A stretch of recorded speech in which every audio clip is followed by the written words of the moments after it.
Hi, I'm Curtis Parker. Today I'm going to tell you about oval track racing and the opportunities it has to allow drivers to pass and give opportunities to all the racers on the track.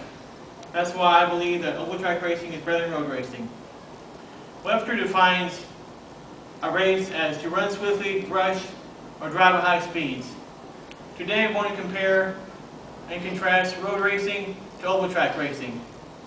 This way you can see that oval track racing or NASCAR racing is better than road track racing or Formula 1 car racing. Formula 1 car racing is very high tech. They're all developing new procedures, parts, and materials to make the cars go faster. They also use this technology to make the cars grip the track and maneuver better. That's what's required in road track racing, is that maneuverability. In NASCAR racing, they just use simply old-fashioned horsepower. 750 horsepower, in fact, at speeds of 230 miles per hour. They're not too much on gripping the track or downforce, but they use their technology to make the cars maneuver and handle better, have better aerodynamics, and have more power to beat their competitors. In both categories, I believe the drivers are the same. They all have good skills, good reflexes, and they have smooth strategies that help them to win. Safety is very important in both road track and oval track racing. However, in road track racing, it's usually open wheel racing. And in that open wheel racing, when the cars get next to each other or get front and behind each other, they can bump and they can flip each other over. And this is very dangerous to the driver.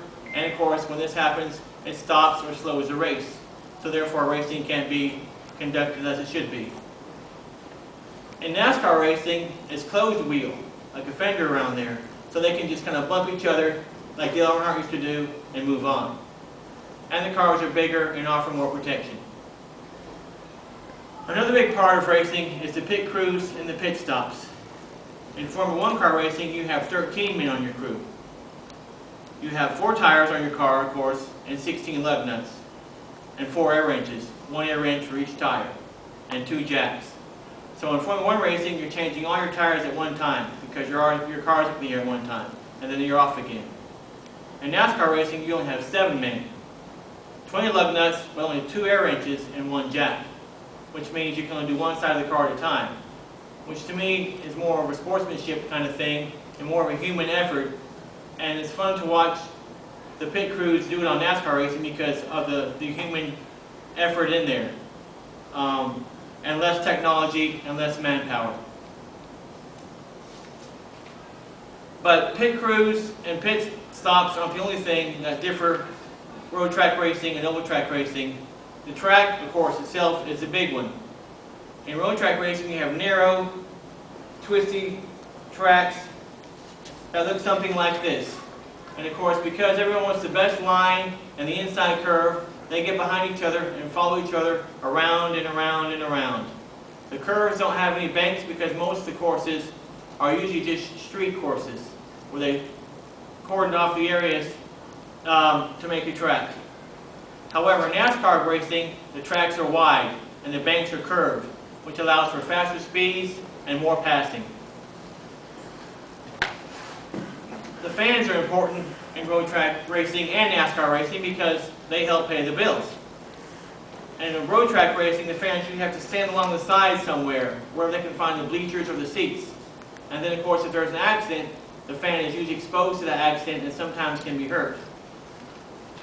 In NASCAR racing, they usually have a fenced-in area and concrete walls, like in here, that protect the fan from the cars. It also allows them to see the whole track and not just one little bit of the car as it comes by, or the race as it comes by. The winner's circle also differs in these two races. Everyone wants to go to the winner's circle and congratulate their victor. And with F1 car road track racing, your winner's circle is usually a tent or some kind of portable building, and it's small. And it doesn't allow everyone to get in there. In NASCAR racing, your winner's circle is usually a bigger area where your press and your sponsors and of course your loyal fans can come in and congratulate their victor and their hero. In conclusion, oval track racing is much better because it provides more opportunity to the drivers to pass their competitors, and it gives them all the same chance to go against that competitor. And to do as Mr. Webster says, to run swiftly, rush, and drive at high speeds. As I showed you before, here are some examples of some racetracks. Here's the oval track, which you can see is wider, has the bank curves, and allows the cars to go side by side, sometimes 2 and 3 abreast, and race. To me, that's what I like to see in racing, is them going as fast as they can and passing each other, not just following each other around like people Christmas shopping. And then of course here you can see the cars, how they're side by side racing. And just so you know, Jimmy Johnson, he's my favorite, and he's in front. And here's road track racing. As you can see, it's a road track. And the best line is, of course, to get inside the curve and the shortest distance. So the road track cars follow each other around and around and around. And here's some examples of that, of them playing follow the leader.